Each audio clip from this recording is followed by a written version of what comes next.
What's up, my people? Make sure my mic is plugged in.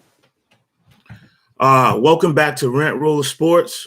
Please like, share, subscribe. Please, I would appreciate, especially the like. If you come in to the live, like on one of my other lives, I have like 100 and something views, something like that. I should have way more likes, man. If y'all like, Rent Roller style, my abrasive, aggressive style and my intellect, y'all appreciate that I answer almost everybody in the comment section, whether you agree with me or not. I take the time to respond. That's a job. So just take the time to hit a like button for me, all right? Let's get right to it. Let's get to the title of this live. Kobe Bryant or Tim Duncan, who had the better career, in your opinion? And the second part of that question is, who would you start a team with? Never mind the era. It could be any era. It could be right now. But let's just stick to the present, right? If those guys became available, if you could put Kobe Bryant and Tim Duncan in a time machine and pull out a 21-year-old Kobe Bryant and a 21-year-old Tim Duncan, who would you choose to pick your franchise? Once again, anybody coming in, I'd appreciate you hitting that like button right away, because I'm becoming very consistent with these lives, and I try to give you guys topics and point of view that you just don't see on ESPN, FS1, so on and so forth. Plus, this is an interactive show, unlike those platforms where you might could call into their radio show, but you might be waiting a half an hour just to say 30 seconds or something before they hang up on you and go to the next caller. So this is an interactive show. I will be putting a WhatsApp number up in the future. I'll probably put it in the comment section. So once I have these lives where I have a lot of people tuning in, at least 30 or more people or something like that, 20 or more people, it could be at least 20. I will start giving out a phone number so people can call in and actually talk to me and have their views expressed with their voice instead of just in the comment section. All right, that being said, this episode of Rant Roller Sports is unofficially sponsored by Red Bull Peach, and Red Bull Coconut is my thing, man. Other than that, I'm sipping on some homemade iced tea with lemon in it. I didn't know that iced tea gets you so wired. So wired. Sometimes I can't even drink iced tea after a certain time of the day. Also, I won't be able to go to sleep. All right, let's get going. I took the time to write down not just the pure stats. You can look that up on your own. Matter of fact, I'll pull up the stats for you guys too. I took the time to write down some pertinent accolades for both Kobe Bryant and Tim Duncan. And I'm going to call this right down the middle because, yes, I'm a Laker fan. You guys that are familiar with the channel know that Magic Johnson brought me to basketball. The Celtics were my enemy. Larry Bird Celtics was my enemy. I was a Laker fan, Magic Johnson, 80s Lakers. That's what brought me into watching basketball as a youngster in New York City, by the way, rooting for the Lakers, right? Never liked the Knicks or the New Jersey Nets then. They sucked, right? So let's start off with the great Kobe Bryant. The great Kobe Bryant, rest in peace, who died from a helicopter crash, and also one of his daughters. May they rest in peace. And I hope some peace comes to Kobe Bryant's wife and his remaining children. Kobe Bryant, a 20-year career, all with the Lakers. This is very important because in this day and age, how many guys can you say played for one franchise? Not even the great Michael Jordan played for one franchise. All right. Off the top of my head, Larry Bird, Magic Johnson, Reggie Miller, Tim Duncan, Kobe Bryant, Dirk Nowitzki, and there's a few others that off the top, I'll try to research and find out a better number. But off the top of my head, those are all NBA legends that played for just one team. And then especially, how hard that is to do, especially in the modern era of free agency. for a team to bring you back year after year, contract after contract, and show you loyalty to the production that you exhibited or that you provided for that team. All right, let's get into Kobe Bryant's some of his most pertinent career accolades. Kobe Bryant has 5 championship rings, 2 finals MVPs, 1 regular season MVP in 2008. Kobe Bryant is an 18-time All-Star, including from 2000 to 2016. That's 16 years straight of being an All-Star. Amazing. He's a 4-time All-Star Game MVP. Right? Played a lot of All-Star games. He was a dominant scorer. He was bound to win a few of them, right? Kobe Bryant is an 11-time All-NBA first team, 2-time All-NBA second team, 2-time All-NBA third team. So out of his 20-year career, he was on the NBA all-time team, whether it be first, second, or third, 15 out of the 20 years. That's an amazing career. All right. Kobe Bryant has 2 scoring titles. He's 4th all-time in regular season and postseason scoring. 9-time All-NBA defensive first team. So not only was Kobe Bryant a spectacular scorer, Michael Jordan clone, the closest thing to Michael Jordan as far as his style, his height, the way he played the game, his competitive ferociousness. He's like Michael Jordan part 2, right?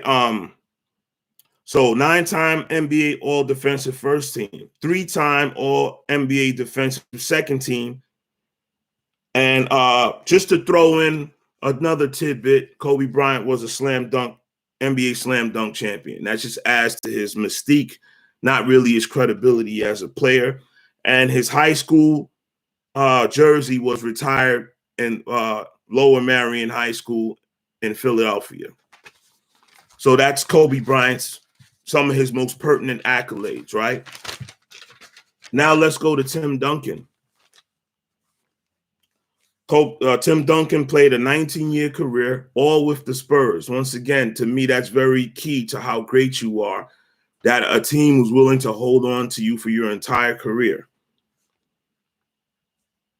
In this land of free agents. And it also shows your loyalty to that particular team to not chase a bigger bag of money in free agency.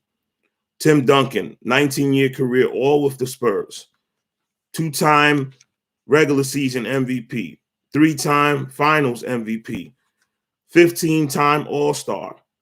The only player to be selected to both the All-NBA and All-Defensive teams 13 consecutive years. Holy smokes, Tim Duncan. Let me continue here.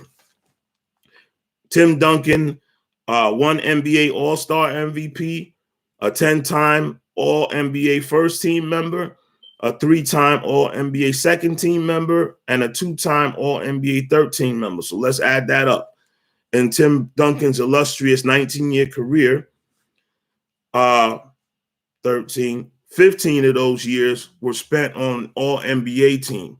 Once again, Kobe Bryant and Tim Duncan's career are very similar as far as accolades. Leo on the check-in. What's up, Leo? I would take, that's Leo DeRocha. Leo, if I'm pronouncing that wrong, please correct me. I would take Duncan because I am partial to great big men. No argument from me here. Like I said, I'm going to call this right down the middle, even though I'm a lifelong Laker fan. I also watched the Spurs just dismantle teams in the playoffs, get to the damn playoffs every year, win 50 games every year. I think the San Antonio Spurs with Tim Duncan won 50 games in the regular season, something like 14 years in a row. Just incredible. So there's no argument from me on that one, Leo. I'm glad you're here. I hope you enjoy this.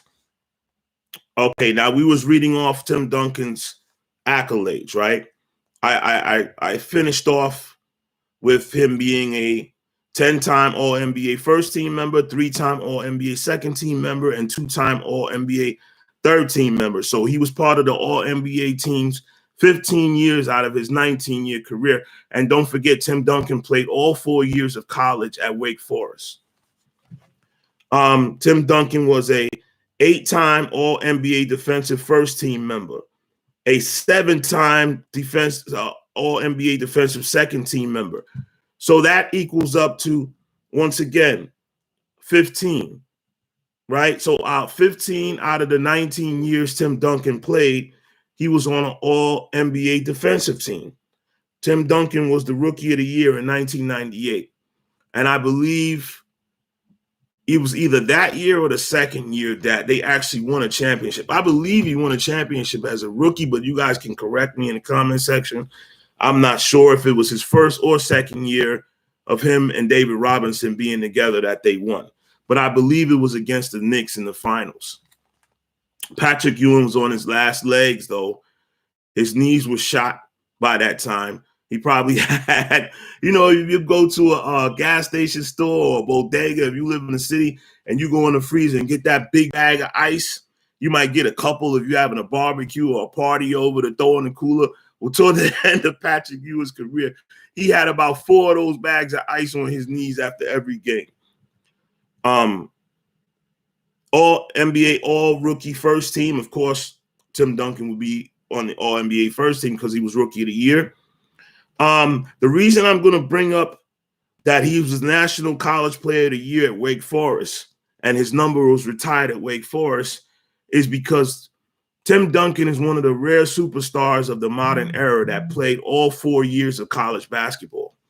So he was very seasoned when he came out of Wake Forest, ready to go right out of the gate. And this is the argument that I have with a lot of people that pile on young players that maybe just came straight out of high school or played that one bogus year of college ball because of the 19-year-old rule in the NBA. And they're not prepared mentally or physically, and they just don't have enough basketball experience to thrive right away once they get into the league. And I'm going to speak on Lonzo Ball later in this video. I'm going to use Lonzo Ball as an example.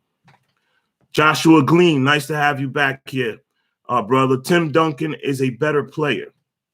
Okay, like I said, this is a topic I'm bringing up for interaction on the channel, for commentary and conversation, because right now I haven't made up my mind as of yet. Who would I take, Tim Duncan or Kobe Bryant? I'm leaning toward Tim Duncan because he just had it innately that he was a team player and he innately understood the team concept. It took Kobe Bryant to have Phil Jackson as a coach to teach him, and it took Phil Jackson's credibility and already walking in the door with 6 championships to make Kobe pay attention to Phil Jackson and learn to pass the ball and incorporate his teammates more. So Tim Duncan was more naturally a fundamental basketball player than Kobe Bryant. So if you're going to start a team, I can't argue with either one of you, Leo or Joshua, for taking Tim Duncan. But let's continue, guys. Tim Duncan had 26,496 points for his career. That's a 19, right on the nose, 19 points per game for his career. He had 15,091 rebounds, 10.8 rebounds per game average. That's almost 11 rebounds per game average over a 19-year career in the modern era.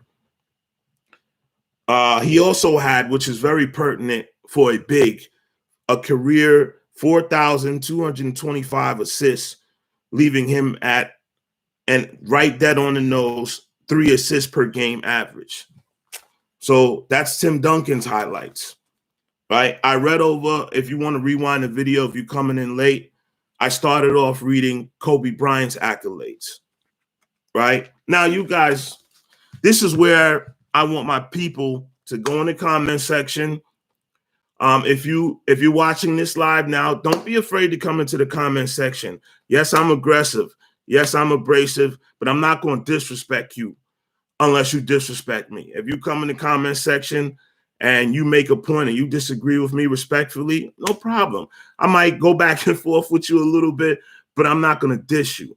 I'm not going to disrespect you. Now, if you come in here cursing and making personal insults like the dude no one from my live a couple of days ago, then yeah, I'm gonna get at you the same way. I don't tolerate disrespect, especially from punks over a laptop or a keyboard that will never say that to your face. There's a lot of internet cowards out here. That's a part of the, the whole trolling thing and whatsoever. But I'm just letting you know, if you come in on that disrespectful trolling tip, yeah, you're gonna get the disrespect back. But if you just disagree with me or you agree with me, whatever it is, and you say your piece, I'm not gonna bite your head off. All right. So what I want to do to keep this rolling and make this more visual for you guys, very quickly, I'm gonna pull up some highlights because I can't assume that everyone watching knows who I'm speaking of. Right. So first, we're gonna start off with the great Kobe Bryant, which if you actually watch basketball or follow the NBA, you've probably seen a million of his highlights. And I'm not going to show 10 minutes worth or maybe not even 5 minutes worth. But just to give you a taste of Kobe.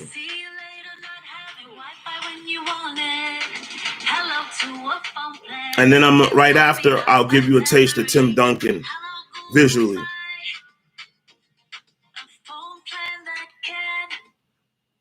I swear today I got to get that YouTube today.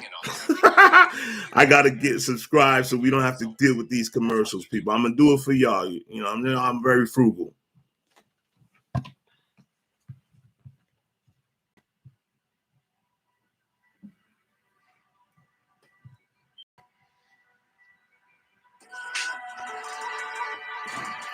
This is the great Kobe Bryant. Rest in peace. Black Mamba. Michael Jordan clone. Closest thing to Michael Jordan to ever play basketball.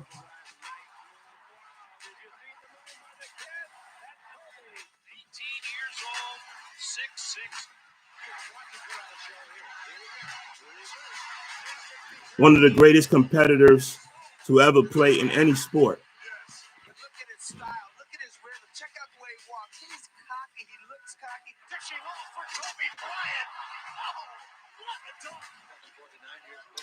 Rising underneath. So the back over his head and in. Basket count. What a play. Here comes Bryant out of the field.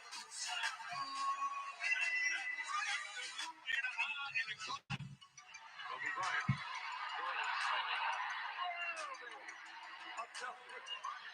Last year I didn't know. I know. To Garnett. Back to Kobe. See, that's the rule. Kobe and Garnett. Two of the youngest superstars. Keying up, eyeing each other.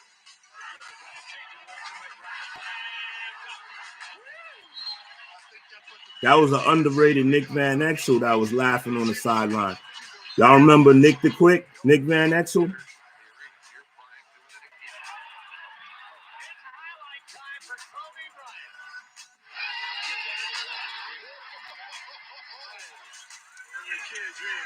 This highlights are showing a lot of dunks, but Kobe actually got most of his points with a mid-range jump shot and a post-game turnaround that he copied from Jordan, but he also mastered.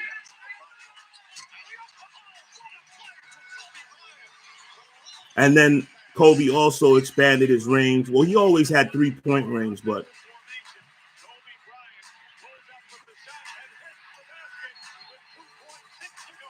big-time clutch shooter, late in the game, was never afraid of the moment or the shot. And in some people's opinion, they rank Kobe Bryant over LeBron James for that reason alone. His ferociousness in the fourth quarter. Oh, I love Marv Albert. Marv Albert is my all-time favorite with the facial. So I'm going to find some Tim Duncan highlights now. I said I'm not going to go too crazy. Joshua Glean says GMs and coaches would say it's hard to build a team around Kobe, especially a young Kobe. I would agree. A 24-year-old and younger Kobe, absolutely. You know, Kobe, so a lot of times great people, geniuses in whatever field that or endeavor they're in, they're very stubborn and hard-headed and set in their ways. And that's part of their greatness, is that they tune everybody out and I'm going to do it my way. Many great people have been that way in life, not just Kobe Bryant, but the real smart ones eventually know when they need help or they need guidance or assistance from someone that may be more knowledgeable than them. And Kobe Bryant eventually did succumb to Phil Jackson the same way Michael Jordan did and learn to trust his teammates and become a better team player. But that was later, midway through his career. Tim Duncan came in the league with that mentality already, you know, without Greg Popovich. So let's find some Tim Duncan highlights, all right?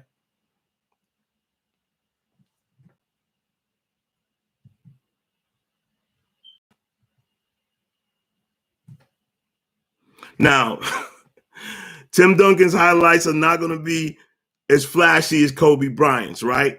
But just as effective. Tim Duncan's still getting it done, Bob. Duncan isolated. Make it sore left knee. Neither did Duncan. Duncan. Very high contact. Get out on Dion to shoot it. Duncan's still looking for three. That's great position. I'm tweaking off the Red Bull, folks. Please forgive my shaky hand. I would never cut your hair or do no heart surgery on you while I'm on Red Bull. I'm tweaking.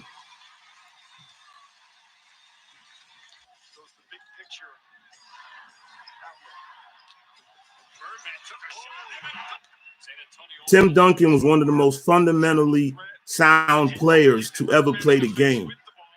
In the post, he was what you would teach a young kid how to play.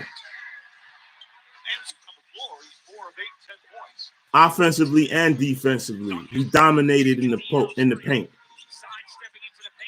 while also having a great mid-range shot, being a great passer for a big, and also had an underrated ball handling skills. He was so fluid and so smooth, and also had underrated strength. Tim Duncan was very strong.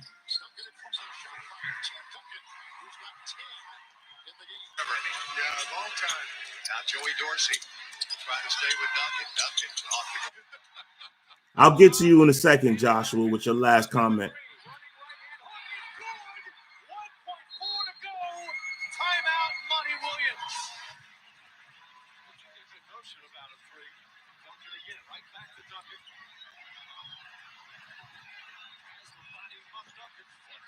I love watching DeAndre Jordan, just not against us. Yeah, exactly.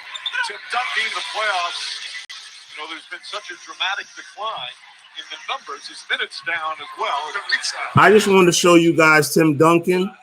It looks like these are all offensive highlights, but that was only half of Tim Duncan's game. The other half of Tim Duncan's game was his ferociousness and his soundness on defense, how he just effortlessly took the opposing players out of the game in the paint. You know, guys were scared to drive the ball on Tim Duncan. Tim Duncan was a quiet intimidator where he, you know, if you listen to Kevin Garnett, he said Tim Duncan was real sneaky and quiet with his trash talking. You know, he said Tim Duncan would say things like, nice try. You know, you almost got me. He would say, you almost there. Try again. You know, little slick stuff he would say under his breath while he's busting your ass in the paint, because you have to understand how dominant Tim Duncan was for his era. There was the most competition ever up until that point at the power forward position, as far as having power forwards that were complete ball players, phenomenal scorers and defenders like Kevin Garnett, Chris Webber, the great Dirk Nowitzki. This is when the power forward was starting to flex. You had Karl Malone already, Charles Barkley, Larry Johnson of Grandmama fame. You know, you started having power forwards come in the league that weren't just enforcers anymore. They were highly skilled. Rasheed Wallace, Jermaine O'Neal. All of these guys played in the Tim Duncan era, and he was better than all of them. Thus, the ones I can say that even compare to Tim Duncan that you might say, okay, well, I'll take him the same way I would take Tim Duncan would be Karl Malone, in my opinion. The reliability, the number of all-star games, the number of points. Karl Malone, I think he retired with the second most points in NBA history. You guys could correct me in the comment section behind Kareem Abdul-Jabbar. Karl Malone was reliable. He was a very good defender.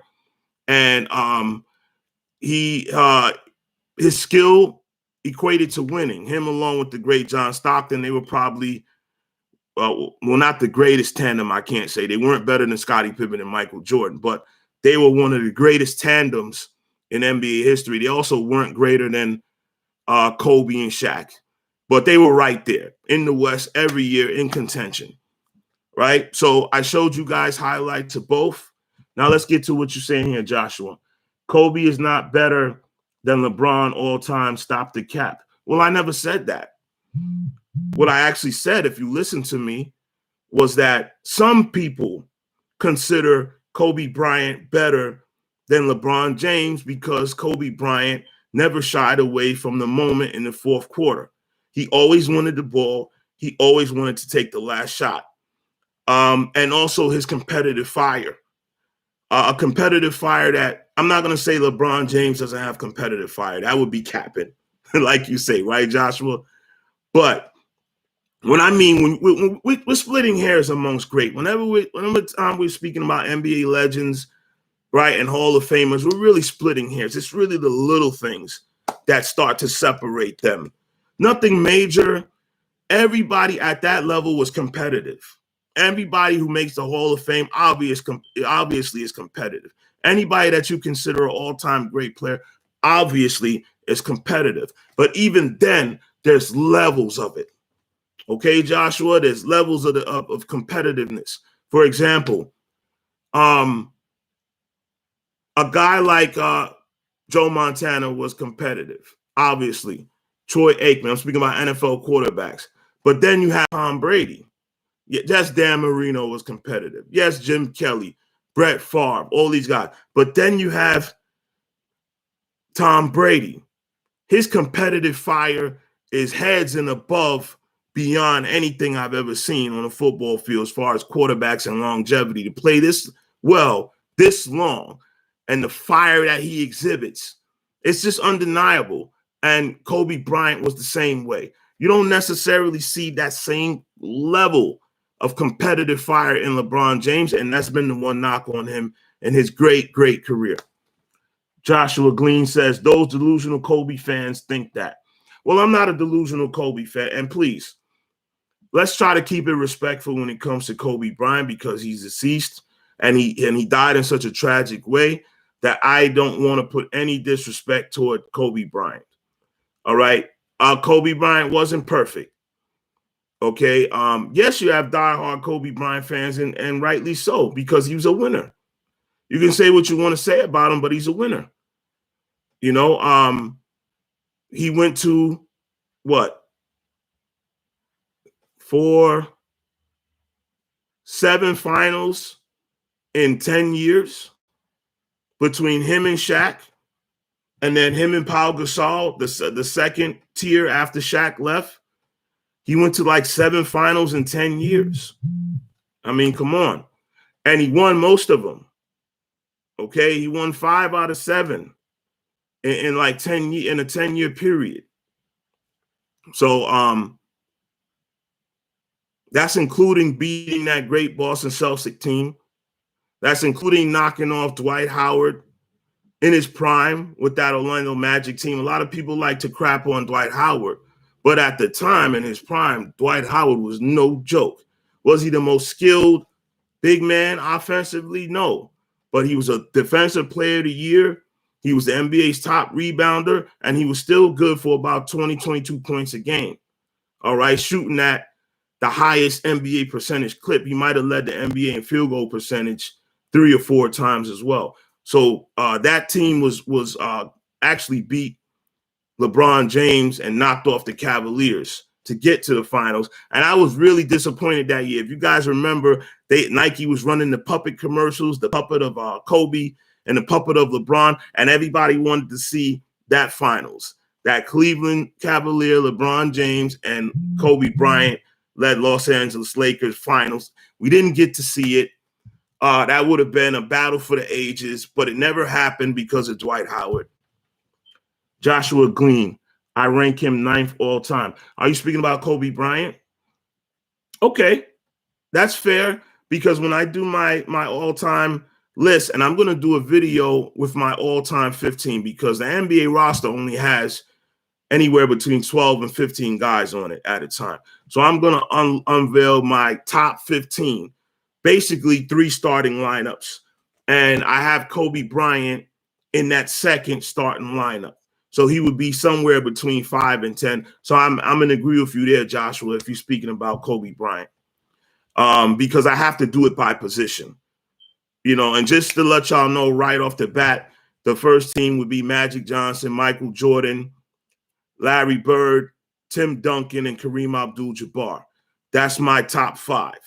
My second tier would look something like this: Isaiah Thomas or Steph Curry. I'm really still undecided because Steph Curry's career is not over. But I'm edging toward Curry, but I know Isaiah was a better defender, and Isaiah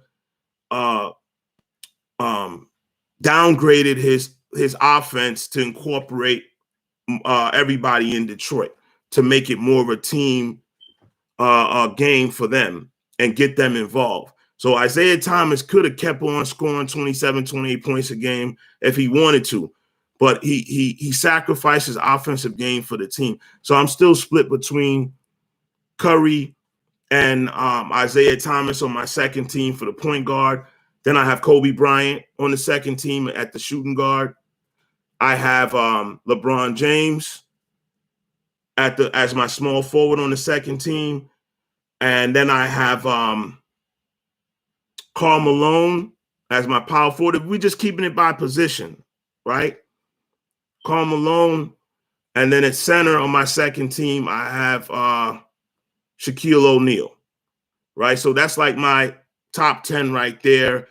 That third starting lineup, the 10 through 15 is the still hardest for me. I'm still undecided in that group because when you start talking about great players, it gets really tough, man. Between all of those great bigs you have, to leave some people out. The guards are pretty easy. The third team would either be Isaiah Thomas or I mentioned Steph Curry as the point on the third team. I have Dwayne Wade as the third greatest shooting guard of all time. Then I have Scottie Pippen would be my third team small forward. And then the power forward, this is where now I have to start maybe even bringing in a center for that spot, because I can't say that Kevin Garnett or Dirk Nowitzki were better than David Robinson. That wouldn't be true. But I guess the easiest way for me to do it is to keep it by position. And I still haven't decided on my third team power forward, whether it would be Dirk, Kevin Garnett, Charles Barkley. I'm just undecided on that one, guys. And the third team center, would it be Wilt Chamberlain, or would it be Hakeem Olajuwon, or would it be Bill Russell? That's tough, man. Once you start getting, past your favorite 5 for your starting lineup, because it's still subjective. Everybody would be different, right? Joshua Glean says, yes, Kobe, you have him ranked 9th all time. Okay. I don't have a problem with that, Joshua. So I think that's all I want to say. Like I said about the Kobe and Tim Duncan comparison, they're both their careers are very similar. Do they have similar play styles? Absolutely not. Kobe Bryant was more of a solo act. Tim Duncan was more of a team player. Well, no, not more of, was a consummate team player. I'm leaning toward Tim Duncan, even though I'm a Laker fan, just to show you guys that I can be objective, right? It's not all about Laker Nation all day, all night. If I had to, because I look at it like this, their accolades are pretty much neck and neck, right? Tim Duncan and Kobe Bryant. Same number of championships. If you read down their accolades, they're very similar. But then there's a team chemistry factor. And it's not even close. Tim Duncan was a much better team player than Kobe Bryant. Tim Duncan was way more coachable than Kobe Bryant because Kobe Bryant only sacrificed his game for Phil Jackson. All the other coaches that came in the Laker Nation, Kobe was like, no, F that. Give me the ball. That was the pass the ball Kobe. Without Phil Jackson, it was pass the ball, Kobe. Everybody can pass the ball, Kobe.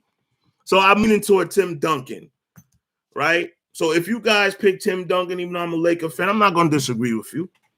I want you guys to get in the comment section. Let's have this talk. Make your case for either one. Okay. If you're coming in late, once again, please like, share, subscribe. I should be seeing multiple likes if there's multiple people in here because I'm here for y'all. I'm not here for me.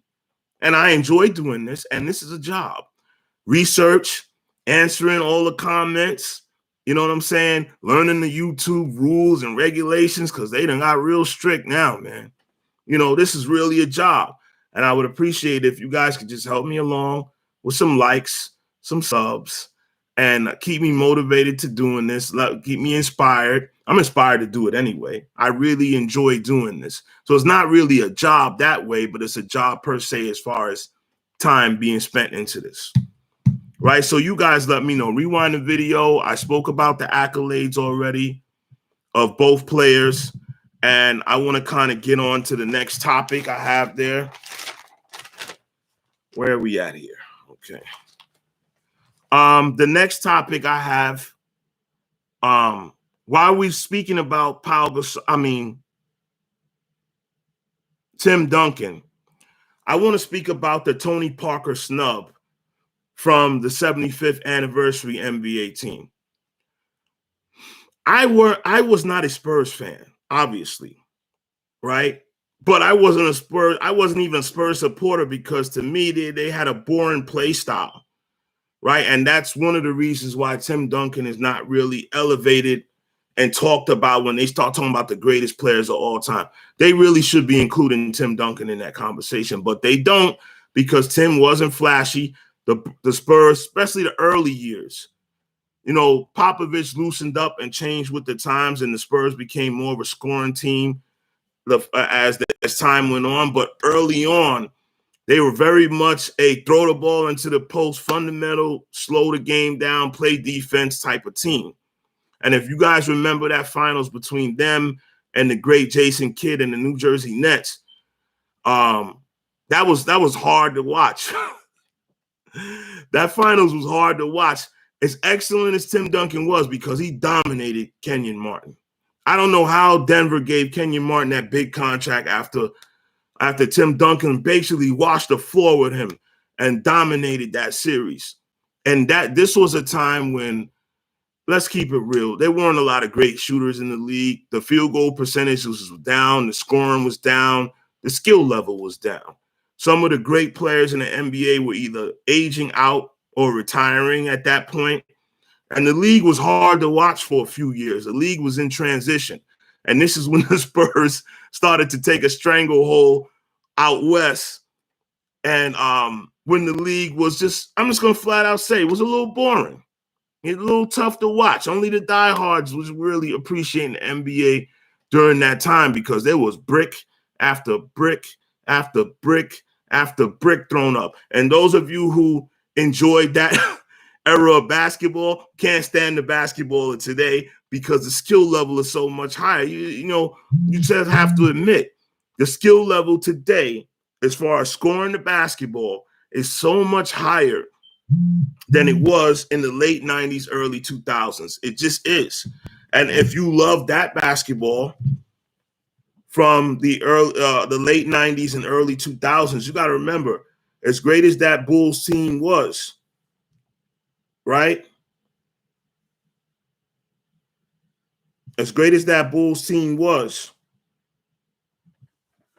they were in the playoffs. The scores were like 93 to 86, 83 to 79. You know, I question whether those teams, even that great Bulls teams, could win in this era, because you can't win no game scoring on 90 points. That's out. You from the first team to the last team in the NBA right now. If you score 90 points, you're going to lose. Now, you might say, well, that great Bulls team would have held these teams below 90. I don't think so. I don't think so. The shooting 1 through 5 from the point guard to the center is so much better than in the 90s and the early 2000s that Bulls team would be scrambling all over the place trying to cover everybody.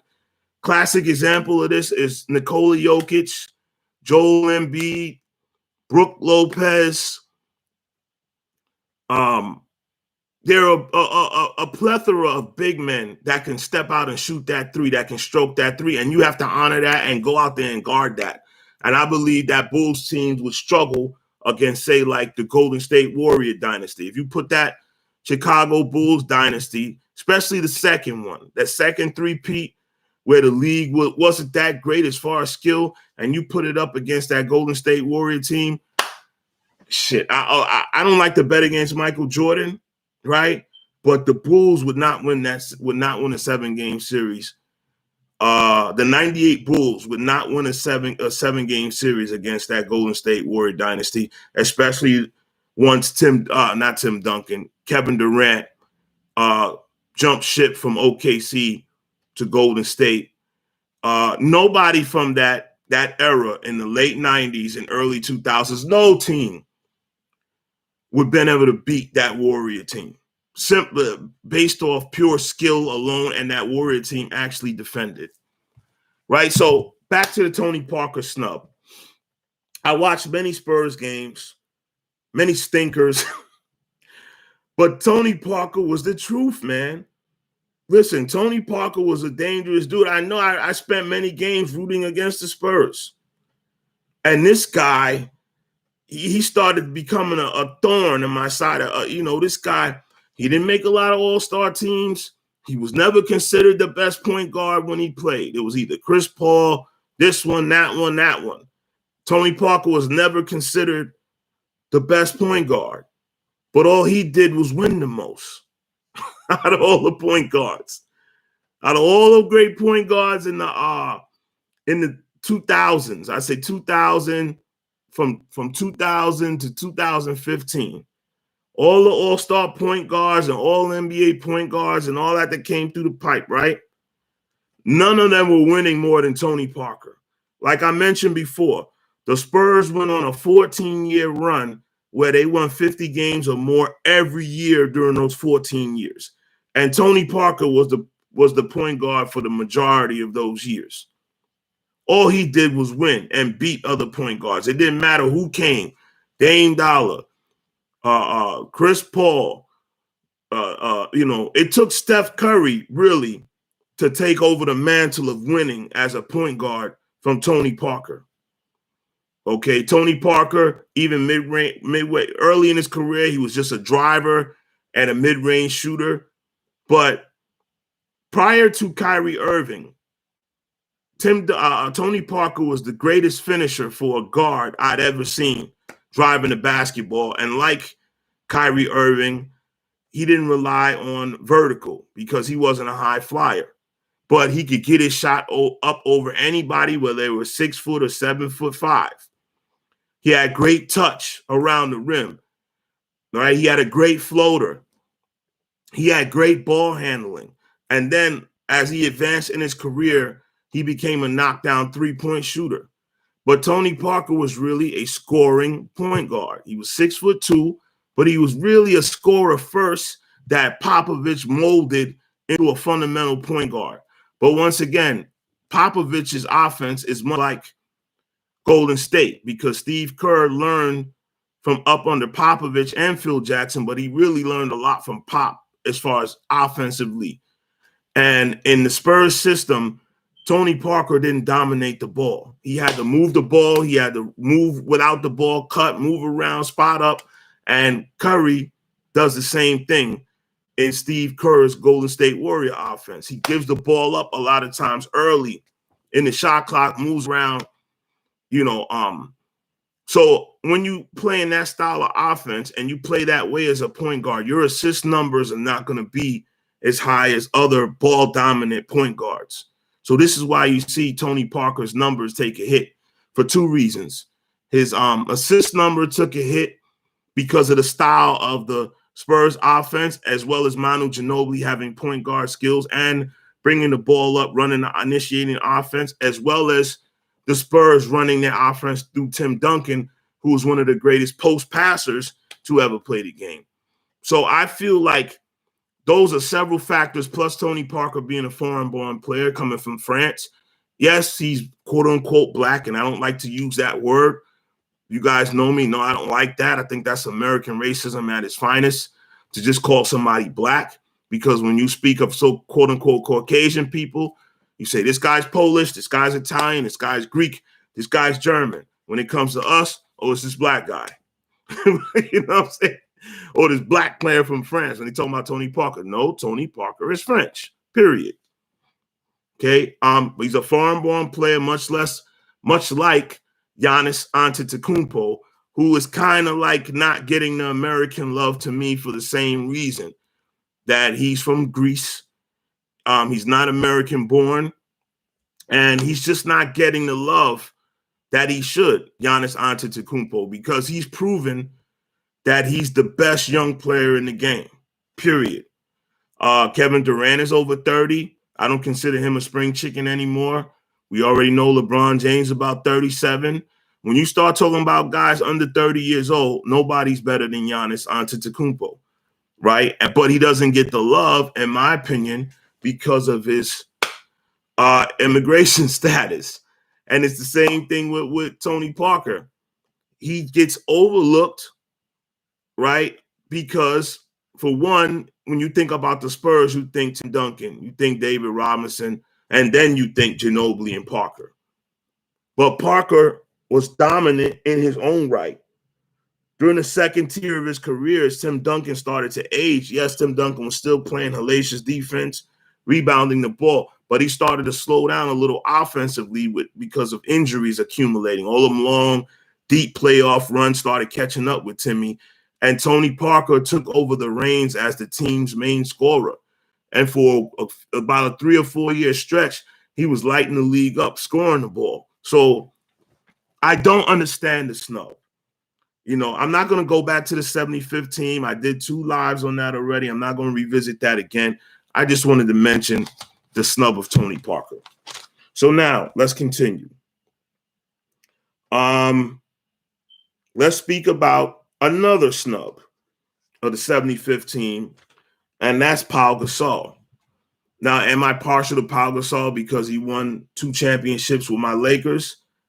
Maybe. You guys might say I'm biased, but let's just keep it real. Kobe Bryant and the Lakers were struggling after Shaquille O'Neal departed. They were struggling. Kobe went back to ISO Kobe.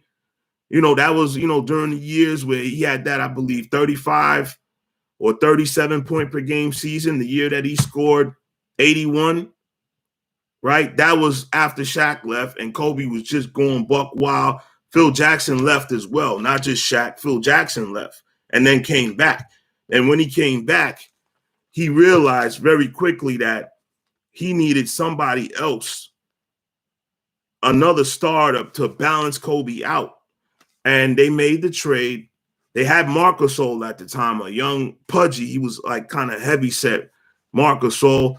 They shipped him out to the Grizzlies for Pau Gasol, his older brother, who was more accomplished, already an all-star at that time. and a very good player for the Grizzlies. And then when he got to the Lakers, playing with Phil Jackson in his system, the triangle offense was perfect for him. He was a defender as well as a scorer. He could pass out of the post very well. Pau Gasol was very skilled, and he put up the numbers. He played a long time. I believe Pau Gasol played maybe 18, 19 years. A lot of those years toward the end, he was a role player, but nonetheless, he still played all those years. Why isn't Pau Gasol on this top 75 list when he's one of the primary reasons that Kobe won those two last championships? And despite winning 2 championships with Kobe, they also went to 3 straight finals. They just lost one to Boston, to that Celtic team that had Garnett, Ray Allen, Paul Pierce, Eddie House, all those guys off the bench, Big Baby Davis, so on and so forth. Kendrick Perkins, right? So that Laker team went to 3 straight finals. Andrew Bynum was a big reason. Yes, absolutely. But one of those finals, Bynum didn't even play. He was hurt, right? So Pau Gasol was the secondary reason that Laker team had a resurgence and went to 3 straight finals, winning 2 of them. So I have a problem with Pau Gasol being snubbed. And to keep this visual, I'm going to show you guys Pau Gasol and Tony Parker. Because we talking about snubbing right now. I'm going to start with Tony Parker first.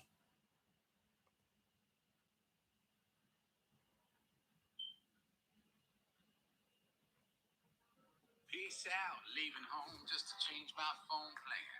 Hello, switching from my sofa. Goodbye, everything you can. Hello, Google Fi phone plan that can. All right, guys. This is Tony Parker from the San Antonio Spurs, snubbed from the 75th anniversary team.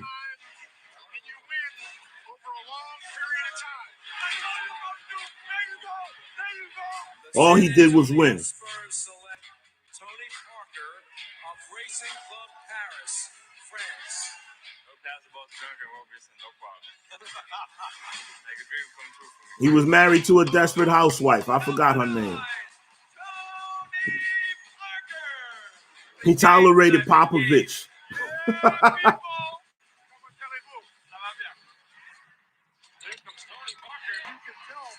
One of the greatest finishers at the rim in NBA history. An underrated defender. One of the greatest ball handlers of all time. I don't see nobody pushing that ball up the floor like Tony Parker. To the basket, banks it in. I mean, the kid could play, man. He's a little skinny kid who's fast, he could score. He could be a point guard. For a guy who was relatively small at 6'2", he was dominant in the paint.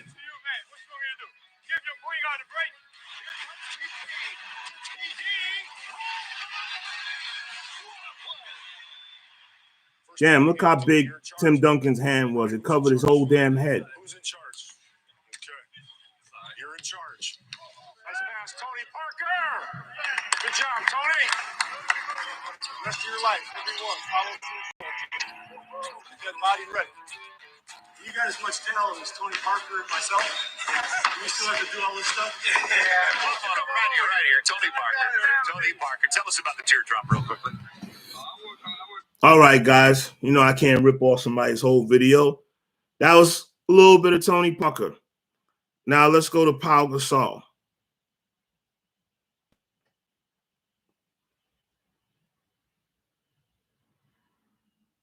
You guys know who watched my channel how I defended Larry Bird and felt he was reverse discriminated against because he's a quote-unquote Caucasian. I don't actually know his genetic background, or if he's Irish or Scottish or anything like that. So I'm going to call Larry Bird Caucasian for now. Please forgive me.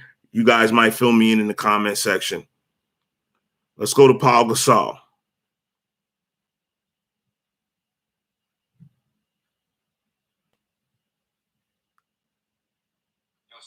at my college football parlay for Saturday. I got USC, the Longhorns, of course. This is the great Pau Gasol of Spain.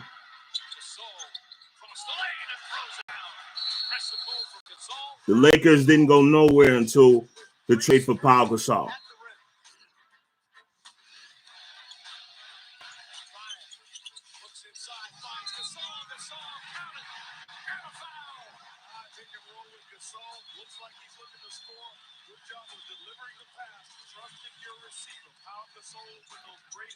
Pau Gasol put up with Kobe Bryant and made him a believer when Kobe ran Dwight Howard out of town.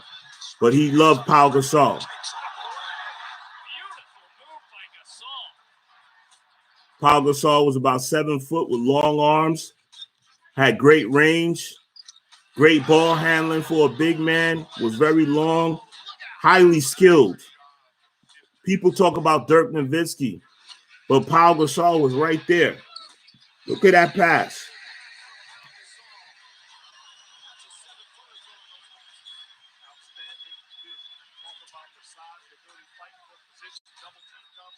We wouldn't have won those extra 2 championships for Kobe without Pau.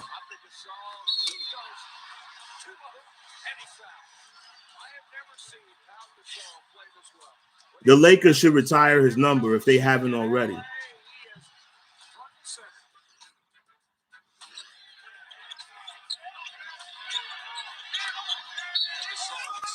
Look at that move.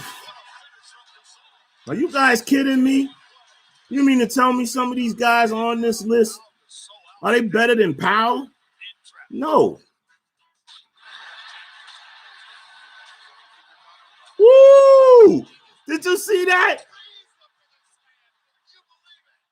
Woo! Playing with him, taking him to the rucker. Look at Pau.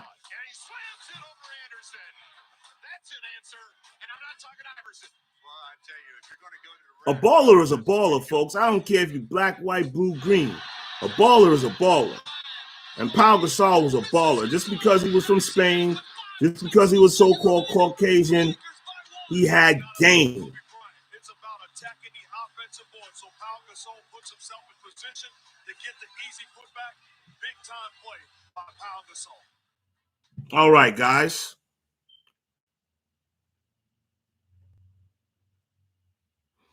That's Pau Gasol.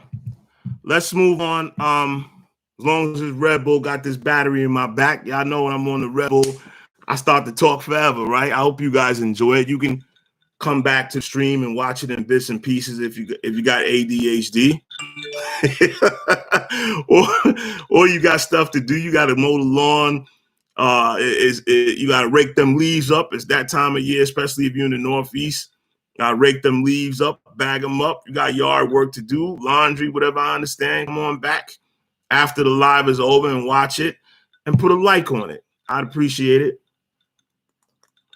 I feel like taking my time. I ain't going nowhere right now. I wrote down a list of topics I wanted to speak about, and I'm going to try to get through all of them. I appreciate Leo DeRosia and Joshua Glean for checking in with me here in the comment section. Appreciate you guys. Let's go to my next topic. Lonzo Ball. The growth and development of Lonzo Ball, son of LeVar Ball, of Big Baller Brand, Triple B. Right? I watched some highlights of his from a Bulls game the other night, and I think he's found his team, and he's definitely found his game. I mean, him playing with Zach LaVine. They brought in DeMar DeRozan. A lot of people thought DeRozan was going to go to my Lakers. I kind of wish he did. I actually would take DeRozan over Westbrook. I know Westbrook puts up crazy numbers, but in a team concept where I already have LeBron James there to run the team, I'd have much rather have DeRozan. He plays better defense. He's more of an efficient player than Westbrook, and Westbrook is just a crazy train, man.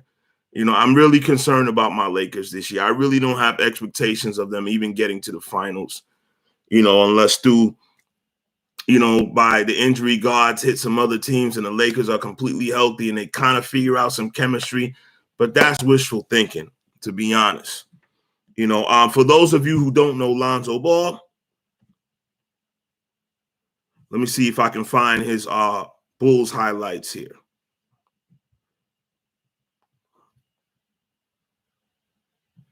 Lonzo's younger brother, LaMelo Ball, is developing into an NBA superstar down with the Charlotte Hornets. He's even taller than Lonzo now. He's like 6'7", 6'8", and he's more confident. He's always been more confident than Lonzo, so he's a natural scorer. He doesn't defend as well as Lonzo, though, and Lonzo's offensive game is starting to come around.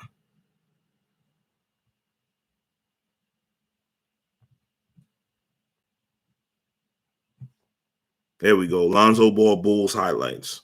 I love YouTube. So I had to be a part of it. But even though they're starting to get a little bit too PC, too politically correct. If you YouTube execs are watching this, you know, what, are you just going to rename it YouTube Disney?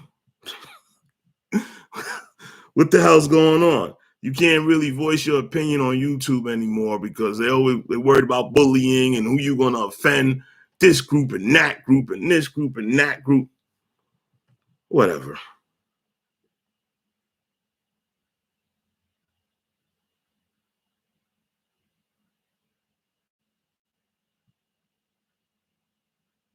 All right, let's just look at his preseason highlights here.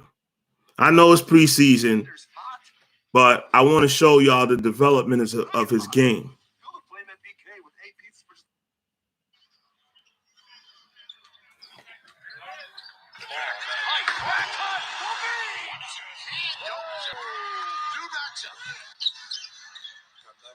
Nice play by Lonzo Ball. Wow, Ball back to Caruso. To him. Get somebody with that roll. Everybody's wondering where the shots are going to come from, and you know, is there going to be enough shots for DeMar and Zach? There's another good steal right there. Great defense. This guy averages a steal and a half per game for his young career so far, Lonzo Ball. DeRozan mid-range. What did the Suns do in their run to the finals? It was Chris Paul adding the mid-range game. Paul with the defense. Johnson the save. Oh, balls everywhere. So I think this is going to spread out. Lonzo Ball is really playing hellacious defense for this Bulls team. He's developed, like what they say, his man body. And his confidence right now is where it was coming out of high school. He's found a team, a coach that can appreciate his talent, and he's going to work. Look at that improved form on his jump shot. He can knock down threes on a regular basis now. He's playing great defensively, and we all know how great of a passer, well, not all of us know, but if you don't know, Lonzo Ball is a great passer. And he should be the starting point guard for my Lakers. I swap him for Russell Westbrook right now.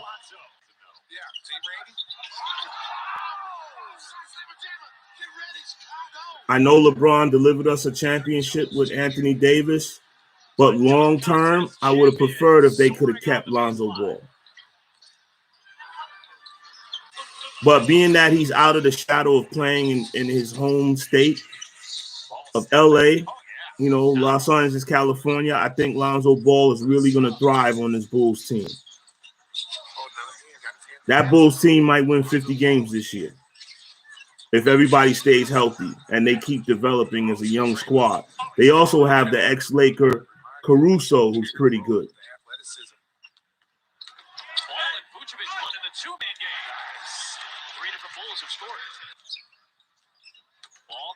Against Bryant, muscling inside, draws the D, kicks to Williams. That's what I want to see more from Lonzo, driving strong to the hole. Once he starts doing that with that jump shot he has now, he's going to be so dangerous.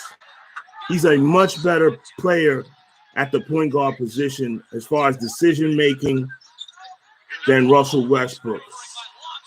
I really wish we could find a way to get Lonzo Ball back in a Laker uniform. and I've been saying this for years. I didn't just say this now. I've been saying this ever since they drafted Lonzo, that they better not give up on him. Luke Walton, the coach Luke Walton, ruined his Laker career, in my opinion, by mishandling him and mismanaging his minutes, lowering his confidence. So that's Lonzo Ball. I follow the entire family. Now, as of now, I'm highly proud and very proud of LeVar Ball, their father. A lot of people don't like him because he's an outspoken big mouth. He's confident. He's a male's man. You know, he's a man's man. You know, he's old school. And to me, he's a great example of an American success story. You know, not going to the pros, it not really working out, him regrouping, becoming a personal trainer, starting a family with his wife. I'm talking about LeVar Ball, and making the decision that he was going to groom and train his boys to be a professional athlete. And his wife was in agreement because his wife was a volleyball player, LeVar Ball's wife. I forget her name. She's a Caucasian, quote unquote Caucasian woman, but they're like two peas in a pod. They both were on the same page, raising and developing their three boys. Lonzo Ball, LiAngelo Ball, who I have a video about called Middle Child on a Mission. He hasn't quite caught on with the NBA yet, but I think he's down there in Charlotte, if I'm not mistaken. I don't know if Michael Jordan signed him for the year, but he was in camp in preseason. He can absolutely score. He made the boneheaded mistake, I'm talking about LiAngelo, of going to China on that trip with UCLA and doing a little shoplift, and something stupid a young kid would do. He didn't need to shoplift. He came from a family that was well off. LeVar wasn't poor. So they were living in Chino Hills. So he was just doing young, goofy stuff, and that really hurt him. LeVar Ball had to move him around, take him out of UCLA because they were going to bench him there for a year, and he didn't want him benched. He wanted to continue his basketball development. LeVar Ball started his own league. Y'all know how that went. He took him overseas to Turkey, you know, playing professional ball. LiAngelo will make a squad sooner or later because I know the league, you know, might not want all three Ball brothers in there because they tired of LeVar Ball's mouth. But he's great for ratings. You know, he always has something interesting to say. And they just don't like him because he's an outspoken alpha male, you know, and an outspoken, quote unquote, African-American alpha male who told you everything his sons was going to do before they did it. He said he's going to have all three of his sons on the same team at some point. And you know what? I wouldn't put it that it's going to happen, even if it's toward the end of their career. But I support LeVar Ball, his big baller brand. I wish them all the best, that family. I hope that the mother, his wife, continues to get better health-wise. And there's definitely talent there, folks. That's undeniable. LiAngelo is actually the best shooter out of the three brothers, the one that's struggling to make the NBA now. He has to keep his weight down. He has to show that he can play some defense. Other than that, LiAngelo has a post game. He's very strong, can score down low. He's not just a shooter. And his jump shot is wet. He reminds me actually of Klay Thompson, but Klay Thompson is a little taller and leaner and obviously a better defender, right? So, but let's get back to Lonzo Ball. Lonzo Ball, if he's not an all-star every year, he'll be close to it. He'll be like somebody like a Chauncey Billups, somebody that's a winner and the point guard of a championship team that you may not consider a top-tier all-time point guard. But Lonzo Ball, the talent is there, the confidence is there now, and I can project him going forward being a guy that scores somewhere between 15 and 17 points, 6 to 8 rebounds a game, and 9 to 10 assists a game with a couple of steals. And that's pretty good, folks. If he plays long enough, averaging those numbers, he might get into the Hall of Fame. All right. So I said that I brought up Lonzo Ball in this video to say this. A lot of my people in the comment section and even in my personal life don't agree with me with the Ben Simmons situation, and they feel Ben is 24 years old. He should start producing already. He should start. His jump shot should have got better. Yada yada yada. But I want you to look at Lonzo Ball. I want you to look at a young guy whose shot was shot. His jump shot was shot. His confidence was shot. Shooting the ball. He had a funky, looked like he was shooting a shot put in the Olympics, right? He worked in the gym. He got a shot coach. He corrected it. He got himself together mentally. He's been in the league a few years now. He's his own man. He's a grown man. He's learned to how to navigate the circus that his father, LeVar Ball, creates. But there's a method to LeVar Ball's madness, right? They're trying to build a brand, a brand from the ground up that's competing with giants like Adidas, Nike, Puma, so on and so forth, Reebok, and even Under Armour. So to get into that marketplace, he had to do something to bring attention to his brand. That's what a lot of people don't understand. It's just like he's just like another version of Vince McMahon. He's a showman, a promoter. All right. Lonzo Ball's learned how to deal with all of that. The Chicago Bulls gave him a good long-term contract. They believed in him. They offered him more money than New Orleans. New Orleans is a fool. The New Orleans Pelicans. They're banking all their money on Zion, who's going to be injury-prone his whole career. They have Lonzo there, who they should have kept, who can feed the ball and make life so much easier for Brandon Ingram and Zion Williamson. And he has the size and the length and the defensive capabilities, because that New Orleans team, I think he stopped playing defense because none of his teammates were playing defense in New Orleans. As great as Zion is, as good as a scorer as Brandon Ingram is, they were playing zero defense. They were going, ole, goddamn. Like a goddamn matador. You would think the opposing team had horns on the basketball when they were coming down. They were just jumping out the way. Unreal. So after a while, I think Lonzo just said, you know what? I'm not going to be the only one out here running around, scrambling, playing defense. So now he's got his complete game going with the Chicago Bulls. I wish Lonzo Ball the best. Let me take another hit of liquid crack here. Red Bull Peach. For those of you who think I'm drinking alcohol, no, sir. No, ma'am. I haven't had a drink of alcohol in probably 2 months. Having COVID, I don't desire any of that stuff. A beer, a shot of vodka, tequila, none of that stuff. Right? I started cleansing my body, and now I only want to put good things in my body. So I know Red Bull is technically not the greatest thing, but I don't drink it every day, and I don't drink it all day long. All right? What else?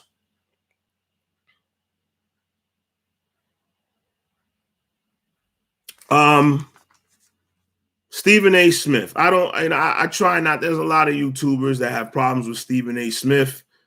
There's a lot of people on TV that have problems with Stephen A. Smith. From ESPN's First Take, he has a radio show. He famously debated and made a name for himself debating Skip Bayless before Skip Bayless moved on to FS1 and started Undisputed with Shannon Sharp. Part of being on television and drawing interest to yourself on television and separating yourself from other broadcasters and other media pundits, you kind of have to be controversial, at least somewhat, unless you got super great relationships with the executives at the network and they can see your value without you being outlandish and outrageous. But for the most part, you have to do things and say things that separate yourself from the rest and make yourself relevant, whether it's people not liking you or loving you, or a little bit of both, which Stephen A. Smith has. He has people that love him and enjoy watching him every day and listening to him on the radio. And there's people that can't stand him. But either way, he gets a reaction out of you. And that's the name of the game. If you read a book like The Laws of Power or things like that, all attention is good attention in the world, in that world of power and success, right? And media attention or scrutiny. It's all good. It's all positive. If you can get people up in arms, as long as you don't go too far to where the network has to fire you because you're a liability, they'll threaten to pull, sponsors are threatening to pull their ads off your show, off your network, then that person will have to go. He's went too far. They're not going to jeopardize the money for you, no matter how talented they think you are. And Stephen A. Smith kind of toes that line. Sometimes he goes overboard in the corporate people's eyes, and they give him a slap on the wrist and suspend him for a few days or whatever. Then he has to come back and apologize. Like, he made statements about women. He had to come back and apologize. This is what I like about this platform or YouTube. I ain't coming back apologizing for nothing. Now, will I say things that I will revise in the future if I feel like, yes, I reserve the right to change my mind.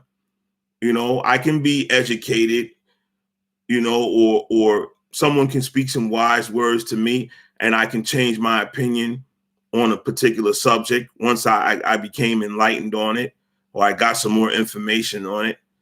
Yes, I can change my mind. But as far as apologizing, no. Because when I say something out my mouth, I mean it at that time, whether I change my mind later. But if I say it, I mean it. So I'm not going to go back and apologize. But then again, I don't have Disney and ESPN paying me millions of dollars. So recently, Stephen A. Smith went on a tangent on a little NBA roundup show on ESPN with Jalen Rose and Mike Greenberg, Greeny from the radio. And he looked at the camera. You know how Stephen A. gets you mad. He looks at the camera and he goes, "Dwight Howard, you're lucky to have a job." And he goes on a tangent. "You were almost out of the NBA." And look, I don't like when sportscasters on major networks start talking about athletes' money and and who should be out of the league and who shouldn't, because you have some executives that might be listening to Stephen A. Smith and actually agreeing with him, maybe Dwight Howard is lucky to be in the league. Stephen A., look at Dwight Howard's body. He's in shape. Look at his production with the Lakers when they won the championship in the bubble. Did he not contribute? Was he not one of the best bigs in that playoff, especially coming off the bench? So for you to get up there in your soapbox talking your nonsense that Dwight Howard is lucky to be in the NBA after everything Dwight Howard has accomplished, and don't get it twisted, Dwight Howard is more accomplished than Anthony Davis. I'm going to say this again. Dwight Howard and all his goofiness and all his silliness and his antics and smiling around all the time, and you don't have the demeanor, the rough, tough demeanor of Kobe or Michael Jordan. He's still more accomplished than Anthony Davis. So for you to sit up there and say, "Oh, you know who that is? That's Anthony Davis," and I call Anthony Davis the gingerbread man, peanut brittle, because I was hoping he would hold up for that championship season in the bubble, and he did. Thank God he made it through the end. But I have no faith in Anthony Davis making it through an 82-game season. He might play 65 games out of that 82 at best. And then I have to hope and pray he's healthy for the playoffs, which he started coming up limp last year, right on cue. He's a gingerbread man. As skilled as Anthony Davis is, yes, he's one of the most skilled bigs, offensively and defensively, to ever play the game, without a doubt. But he is injury prone, and he is not nearly as accomplished as Dwight Howard. Dwight Howard took his team to the finals without another superstar. Anthony Davis didn't come close to doing that in New Orleans. So for Stephen A. Smith to disrespect Dwight Howard like that, you were just up there on your soapbox grandstanding for ratings, which I understand that's a part of that game, but you're still wrong for it. Okay. Let's switch gears a little bit here. We've been basketball, right? I can go into another basketball topic, but this is Rant Roller Sports, not Rant Roller Basketball. And I watch or follow at least 6 different sports closely. Or not, I wouldn't say closely, not all 6, but I follow about 6 different sports. And one of them is MMA. And we had a great fight in the UFC this weekend on Saturday between Marvin, I forgot his last name, starts with a B. And I'll tell you guys in a minute. Let me find the fight.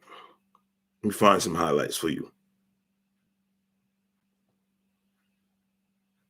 The main the main name in the fight was Paulo Costa. He fought Marvin Vettori it was supposed to be the middleweight division, 185 pounds in MMA, but Paulo Costa has been struggling with weight, and it started with the Adesanya fight, the Israel Adesanya style bender fight. He was struggling with weight, and I think that really affected him making that 185 against Israel Adesanya. And I think that's why he came into that fight without the normal explosiveness that he would have. I'm talking about Paulo Costa from Brazil. And this weekend, Paulo Costa fought Marvin Vettori, who has recently fought Israel Adesanya, the middleweight champion at 185. And Israel Adesanya beat Marvin Vettori pretty easily in a decision. You know, you really couldn't touch Israel Adesanya. Israel Adesanya is highly skilled in stand-up, and he's hard to take down and get on the ground and do any type of ground and pound or submit him, choke him out, or put him in some kind of arm bar or something like that. He's very slippery. He's long. He has a long kickboxing history outside of MMA and outside of the UFC, and he's one of the best stand-up fighters in MMA. He beat both Paulo Costa and Marvin Vettori. So Marvin Vettori, as a result, and Paulo Costa got booked to fight each other in the 185 division, the middleweight division. And last night, I missed the fight, but this was one of the best fights of the year between these two. I'm going to show you some 3 minutes worth of highlights. Right now, MMA is rivaling boxing in popularity. It might even have surpassed boxing in popularity, particularly the UFC.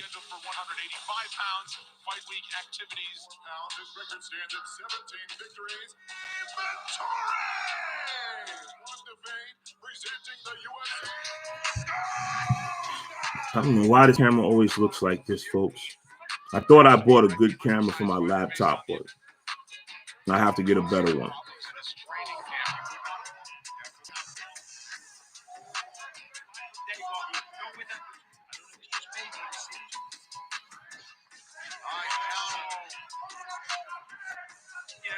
This was a rumble in the jungle, folks.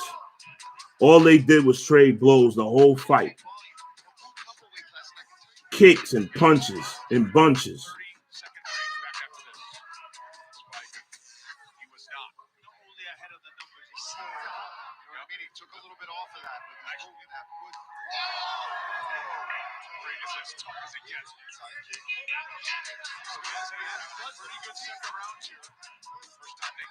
There's longer highlight reels than this that you can go to and watch yourself. This was a hell of a fight.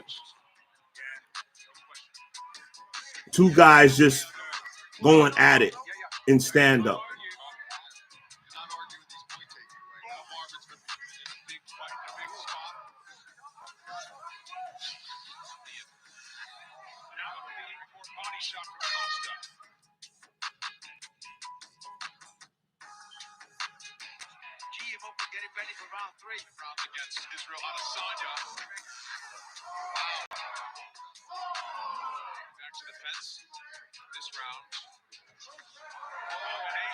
Paulo Costa, for those of you who don't know, the Brazilian that's slightly of darker skin, weighed in at 205 damn near, which is the light heavyweight division weight.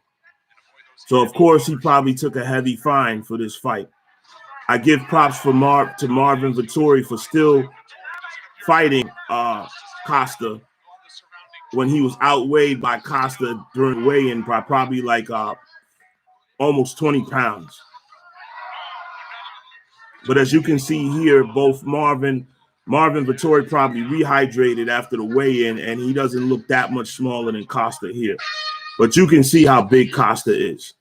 He's supposed to be fighting in the light heavyweight division of 205 pounds. And Dana White stated as much in the press conference that he will fight at 205 from now on, which is the light heavyweight division of the UFC. This was a brawl, folks. So I just wanted to show you a little bit of that.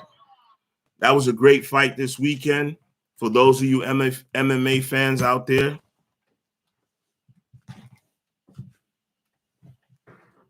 What else we have here? Maybe I'll do a separate video of that. I have here in my notes, I wanted to speak on the Spurs underrated dynasty with Tim Duncan. We'll start with David Robinson and Tim Duncan, and then they brought in Manu Ginobili and Tony Parker and Bruce Bowen, the great defensive player, so on and so forth. Like I said, I'm just going to touch on it a little bit. The Spurs went through a 14-year stretch where they won 50-plus games every year for 14 years. Now, the issue with the Spurs, quote-unquote, dynasty, or people recognizing them as a dynasty, is that I don't ever believe they went back-to-back as far as championships. They didn't have a three-peat like Kobe and Shaq and Michael and Scottie Pippen. They didn't have back-to-backs like like Magic and Kareem, back-to-back titles. They won their chips. They would win a championship, maybe go back to the finals that next year and lose, or not get back to the finals because the West was highly competitive. Usually when they got to the finals, they would usually win it. They beat a young LeBron James and a Cleveland Cavalier team, swept them. They beat Latrell Sprewell, Allen Houston, Knick team. They were led by Allen Houston and Latrell Sprewell. Patrick Ewing was on his last legs. They beat them very easily. I think that was in 5 games. They ended the Miami Heat mini dynasty of LeBron James and D Wade and Chris Bosh. That Miami Heat team and went to 4 straight finals. So I consider them a dynasty as well.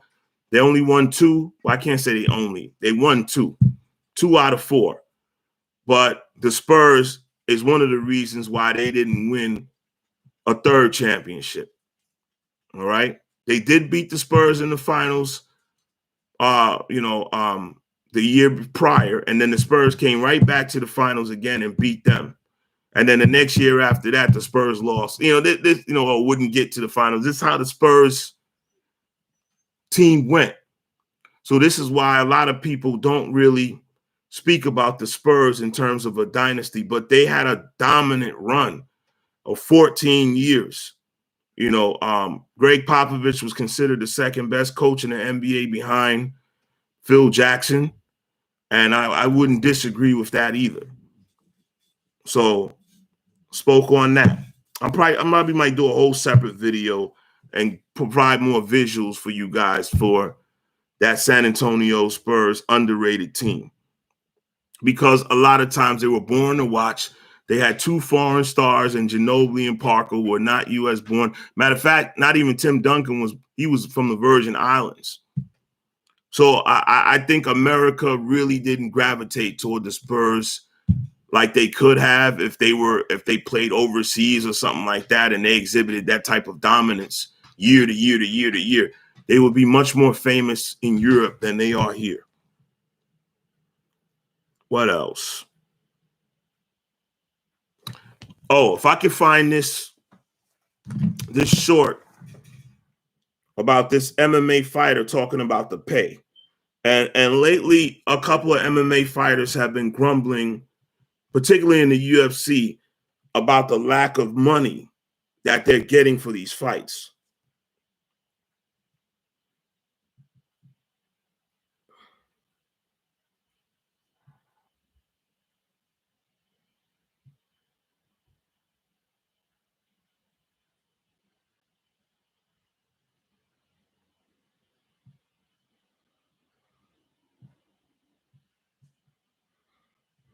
I didn't have to type it all the way in. It had it right there in the search engine. UFC fighters low pay.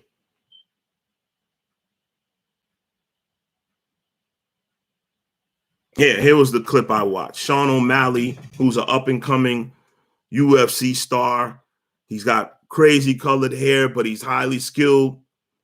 And he's probably going to be a pay-per-view draw if he continues to advance and win, and particularly if he wins a belt. But here's what he had to say in a short clip about UFC fighters We got a question right here making money. Hey, Sean. Hey, Theo. My question is, we've seen a lot of fires Sean O'Malley's in the red on a sweater. day-to-day basis in terms of finance. You know, the cost of living going up by year, food, medical, petrol, training, housing.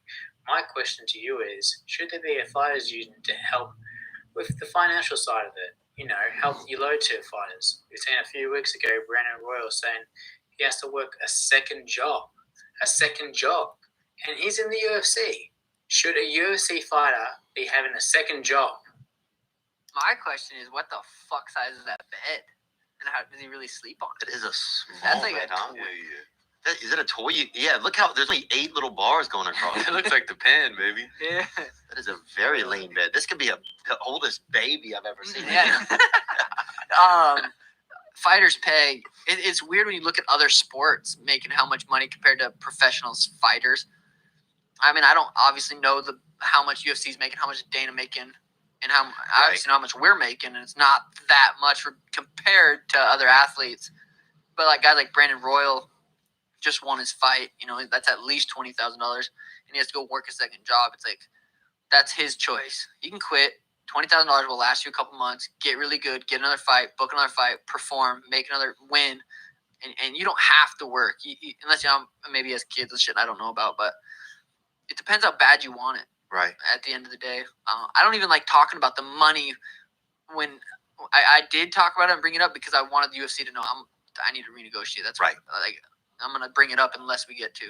Yeah. And but even if you don't compare it to who's the other athletes that are making so much money, and be like, damn, I made 80 G's last fight. Yeah. That's a lot of fucking money. Maybe not compared to the 100 mil that the MLB guy just got for fucking swinging a baseball bat, but it's still like we make a lot of money compared to people that work 9 to 5s and shit like that. So, and it's more dangerous. So I don't know. It's tough to say.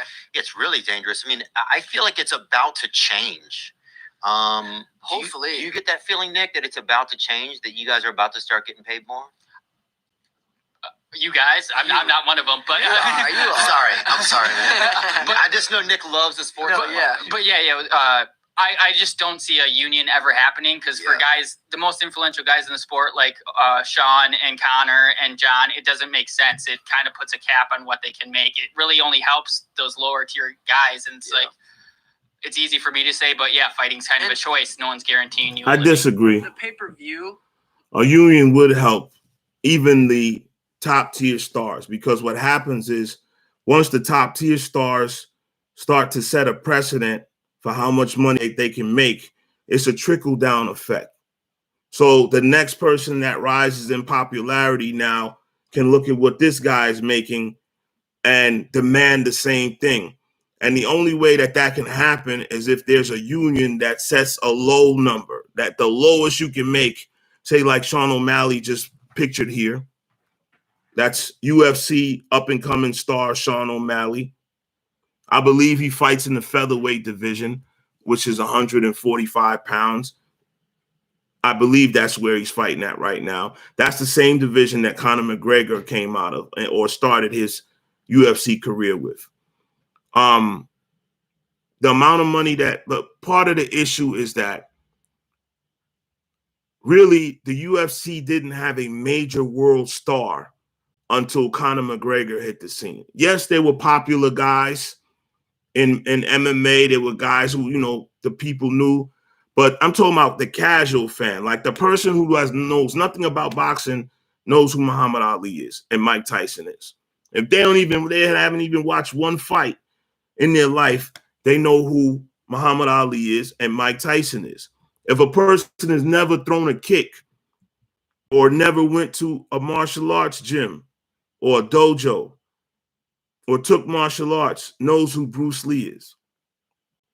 Okay, so I believe a union would help MMA fighters set the bar for what the lowest pay would be, because $20,000 to get in that octagon is ridiculous.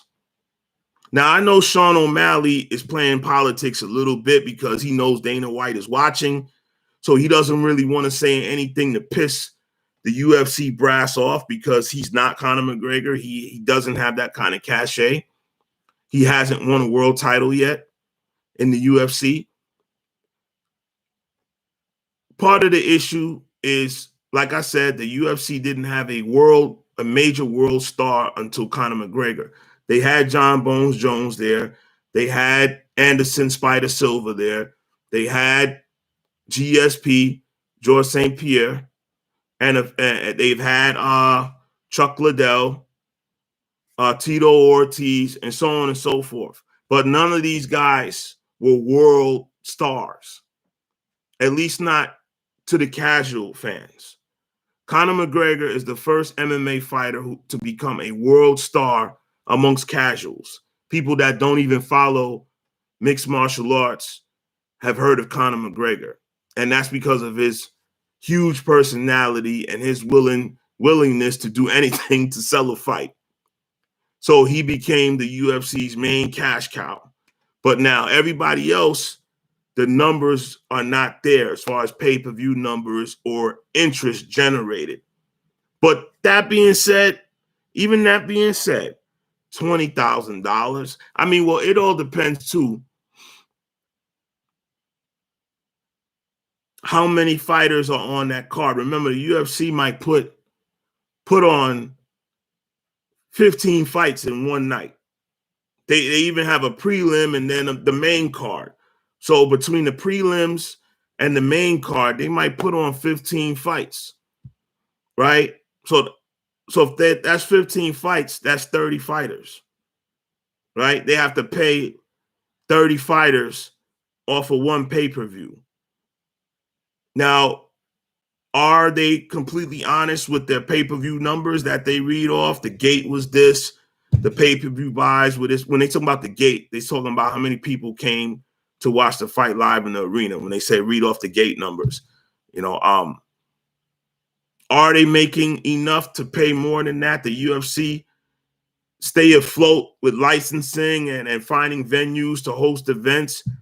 The UFC is still relatively new, like compared to the WWE for comparison, because it's the same type of monopoly. You have Dana White, you have Vince McMahon. They're both in charge of marketing and development of their respective companies and their respective sports. Very similar comparison, Dana White and Vince McMahon. So I'm not privy to all the numbers to give a definitive opinion on this, but I will just say this. $20,000 to get into an octagon and fight? Yes. Well, if you fight 5 times a year, which most UFC fighters don't, if you fight 5 times a year and you get that 20 grand, that's $100,000 for the year. That's a decent pay, but you haven't paid taxes yet. You haven't paid your coaches yet. You haven't paid your gym membership yet. I believe the UFC takes care of the flights and your hotel and your medical treatment after the fight. I believe they cover that. I believe they cover surgeries and things of that nature that you might need based on your fight. But if you get hurt in camp, I don't think they cover you because you weren't part of the UFC. You didn't get hurt performing for the UFC, right? So if you get hurt in training camp and have to postpone a fight, maybe instead of fighting 4 years, 4 times that year, you can only fight twice or once because of injuries. And then you're only making $30,000 to get in the octagon. And most men do start producing families after their 20s. They have at least one child, one baby mama or wife. It's not a lot of money. Not a lot of money. So a union would actually be able to scrutinize the books of the UFC, see how much revenue is actually coming in versus how much they're shelling out to the fighters. Because $20,000 to get in the octagon, holy smokes. And you could die in that octagon. You could suffer a hellacious injury in that octagon where you might not ever be able to fight again. Or maybe you suffer an injury where you can't fight for a year. So now you do have to get out there and get a regular job. But people know who you are, as they know you as a fighter. Next thing you know, you're hauling bricks in a wheelbarrow. You know what I'm saying? To keep yourself afloat. That's a tough situation. Right now, folks, if anybody coming in, I'm speaking about the fighters' pay in the UFC and in MMA in general. But since UFC is the biggest promotion in MMA, at least here in the States, in the United States, they're the ones that I'm looking at as far as fighter pay. It's becoming an issue. And I believe mixed martial artists should form a union. They have a union in Major League Baseball. There's a union in the NBA. There's a union in the NFL. And it's there for a reason, so that the owners can't jerk the players and that the players and the performers get a fair share of the overall revenue generated from TV deals, concessions, parking, merchandising, and ticket prices. And it's probably other things as well. But those are like some things I'm just rattling off at the top of my head. What else we got here? I think that's it. UFC fighter pay. Oh, the next UFC star. Who's he going to be? I'll touch on that for a second. And then that's my last topic for this live. I thank all of you for tuning in. Please like, share, subscribe. I appreciate it. Please go back and watch the entire live. I would appreciate it. Even if you just do it in parts. You know what I mean? I know everybody doesn't have the time to sit down for an hour and a half straight and watch something. You know, so if you got things to do, you know, you got to walk the dog, you got to spend time with the wife or the husband, or you got to, do some home improvement over the weekend, and you got to come back and watch it in bits and pieces. I understand that, but just please come back. All right, so the last thing I want to speak about is who's going to be the next UFC star. And I'm just going to touch on that in this live because right now, Conor McGregor made so much money fighting Floyd Mayweather, even though he lost. He still made, I believe the reports are, he made $80 million fighting Floyd Mayweather. So now, let's – and remember now, Conor McGregor started in the 145-pound division, right? The same as the guy that I showed you, Sean O'Malley. And Sean O'Malley was talking about a guy making $20,000 in his last fight. And Sean O'Malley, who's a bigger name, he's an up-and-coming star, made $80,000 in his last UFC fight.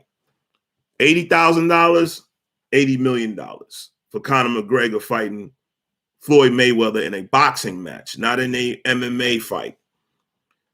Conor McGregor lost his motivation to throw elbows and knees and kicks in the octagon with the UFC after he made all of that money with Floyd. Because now when he comes back to the negotiating table with Dana White in the UFC, he like, you're not trying to pay me no $200,000, no $500,000, not $1 million. You want me in that octagon?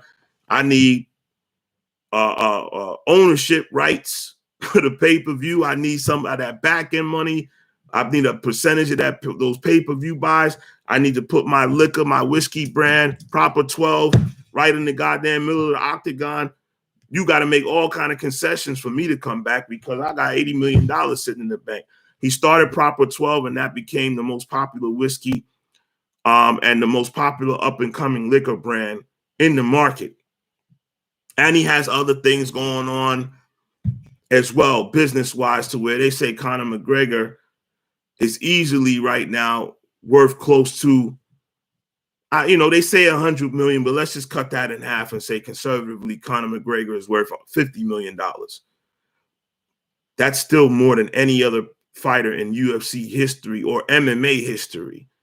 That's more than 5 times the amount any MMA fighter in any promotion has ever made. So now we have that issue. But the reason Conor was able to make that kind of money fighting Floyd in a boxing match, because he was a master at promoting fights. He was a master at promoting his UFC matches. So much so that when he started calling Floyd Mayweather out, Floyd Mayweather paid attention and was like, you know what? I'm not afraid of anybody in the boxing ring, not even if a guy outweighs me by 20 pounds. But this guy can sell the hell out of a fight, Conor McGregor. This is what Floyd Mayweather was thinking. You know what? I'll entertain it because you know what? This guy can help sell pay-per-views. Mayweather was already the biggest pay-per-view combat fighter in the world as it was, making the most money, drawing the most views, the most buys. So he said, this is the only guy that I could fight that can actually do this better than me, that can promote a fight better than me, that can talk more shit than me, that can talk better shit than me. So I'll entertain it. I'll make a lot of money with this fool, Conor McGregor. This is what Floyd Mayweather's thinking, right? And he was absolutely right. That was one of the biggest boxing matches, pay-per-view wise and monetary wise in history. And of course, because Conor McGregor went so hard, he negotiated a good deal. Of course, he had Dana White help him negotiate that deal.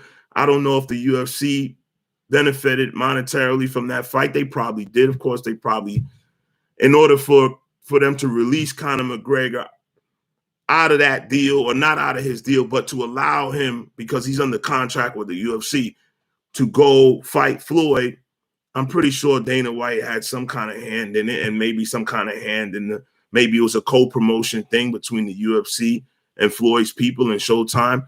But I said all that to say, Conor McGregor is finished as an MMA fighter. He's made too much money to go in there breaking his damn shins, getting choked, getting elbowed, getting your eye socket cracked. He got too much money in the bank for that. You got to remember, combat sports in general, whether it's boxing or anything else, these are guys' last resort. All of these guys are poor. That's why they're willing to climb into the ring and get beat in the head and beat in the body, because they have nothing else going that can pay them that much money. How many rich kids do you see going to the MMA? How many rich kids do you see going to boxing seriously? Because they don't have to. Why would you get punched in the face if you don't? If your family's well off or you have money, why would you go and get punched in the face? Even the great middleweight champion who recently passed, Marvin Hagler, said it's hard to get up and out of a mansion, out of a bed with silk sheets, and go run 10 miles down the road in the cold. You're already rich. You already have everything. The motivation is not there to train. The motivation is not there to go in and with a killer's mentality to destroy your opponent. And this is why Marvin Hagler retired after he lost to Sugar Ray Leonard. He'd made enough money.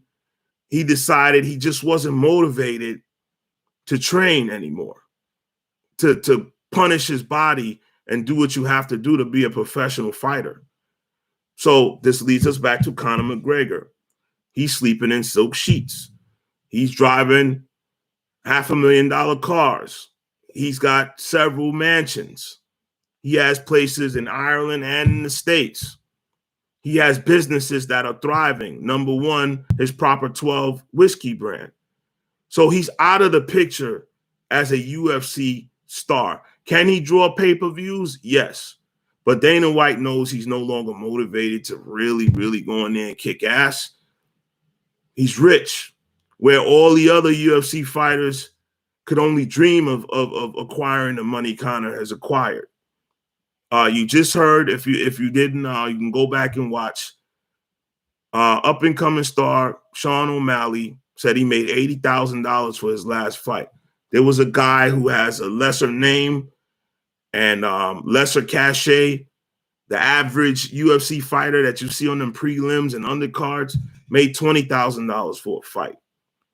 So the question is, do MMA fighters, particularly in the UFC, because that's the biggest promotion, do they need a union? And I feel yes, they do, because $20,000 to step into an octagon is ludicrous and ridiculous to me. Yeah, you can find other ways now with the internet to make that kind of money without going to the octagon getting beat up. Now, maybe you're just a warrior and you enjoy the combat and enjoy, the punishment. Maybe you get off on that. But the average fighter is in it for the money and they're desperate. They don't have no other place to turn, and they turn to what they can do well. They can fight, and they have the opportunity to make more money than they would be working in Walmart or a fast food restaurant or a construction site or something like that. They're going to go fight. But $20,000 to get in the octagon, when you have to pay taxes out of that, that cuts in half to 10 or 12. Let's just say 12,000 after taxes. Then you got to hit your coaches with some money, and you need money for your family, right? All the months that you training and weeks you training, you're not making any money. So as soon as you get that money from the fight, now you got to go pay your bills. Maybe your rent is backed up, your mortgage is backed up, your car note is backed up. Then you need money just to live and train to your next fight. So $20,000 for a fight is big pimping, man. Big pimping by Dana White. That's all I'm going to say. I'm not going to say it's quite the level of slavery, but it's definitely some big pimping going on by Dana White. So, folks, I'm going to wrap this up. Thank you for joining me today. Please hit the like button, even if you come in late, and rewind this. I appreciate all of you who tuned in. Once again, I'm going to shout out Leo DeRosa and Joshua Glean, if I'm pronouncing that correctly, for chiming in on the comment section here. Thank you all who's going to chime in the comment section after this video. For all of those of you who watched at least an hour of this video, I thank you, because I know with ADHD society right now, that's why TikTok is so popular. Quick hitters, 15, 20, 30 seconds, a minute. I know we all got short attention spans now because of these. And because of us watching years and years of television with commercials diverting your attention. If you're watching a sitcom, they might have 3 or 4 pauses for commercials in a half an hour's time. So you're only getting like 18 minutes a show. So we all have these minds that, onto the next. Click, click, click, click, click, click, click. So I appreciate you guys that would actually sit down here and listen to me talk and present my case on these different sports topics for over an hour.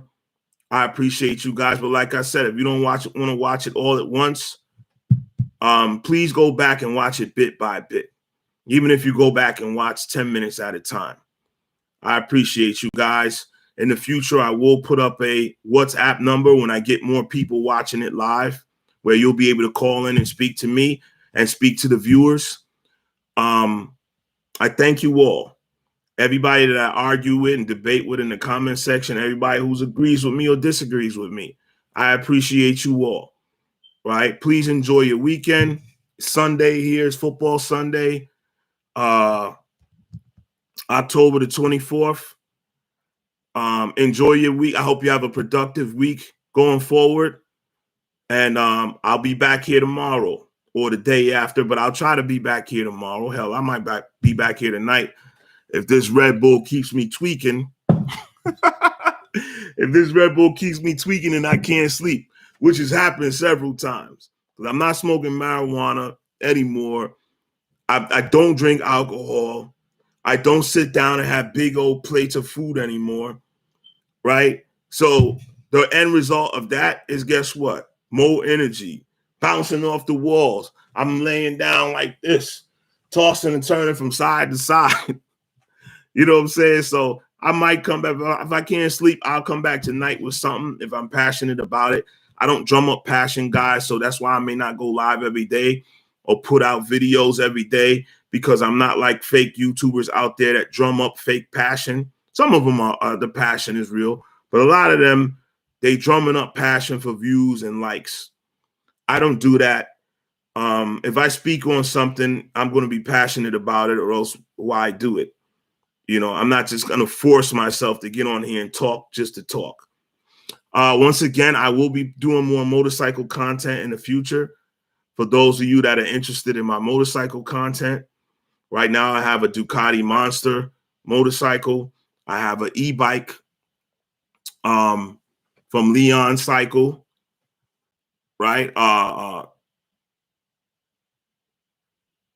It's called the Aspen. Right, it's a fat tire electric bike, 500 watts. I have videos of, with the NCM. That's the name of the company. NCM Aspen is the name of the bike. I have videos on that. I'm gonna do more of those. I haven't done as much moto vlogging for this reason. That's an expensive YouTube profession, because you're gonna get tired of doing moto vlogs on the same bike, talking about the same bike over and over and over. You know, people that are into moto vlogging like you to be riding a variety of bikes.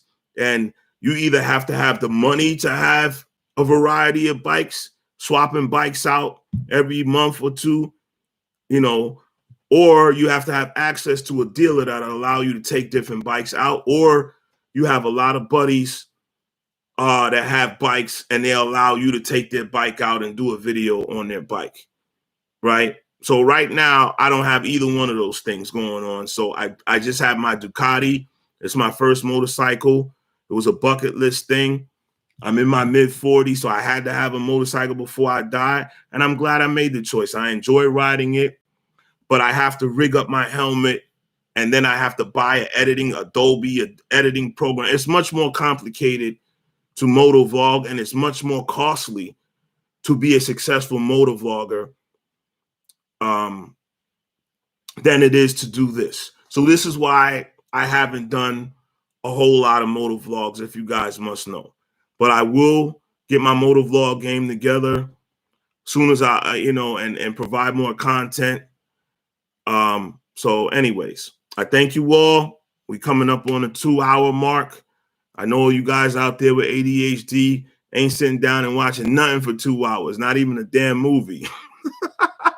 This is why, if you notice, a lot of the modern movies are under 2 hours. Remember back in the day when all the great movies were out, a lot of them were over 2 hours. Some of them were even close to 3 hours, like Kennedy and Malcolm X, but they know the society now does not have that type of attention span. So I'm glad you guys rock with me. I'll see you soon. I wish everyone well, and enjoy this day of football if you're a football fan. I'm pretty sure there's going to be some NBA games on too. Get in the comment section and speak about, mainly, who would you start your franchise with? The great Tim Duncan of the San Antonio Spurs, or the great, rest in peace, deceased Kobe Bryant of the Los Angeles Lakers? This has been Rant Roller Sports. Thank you guys once again. I'll see you soon.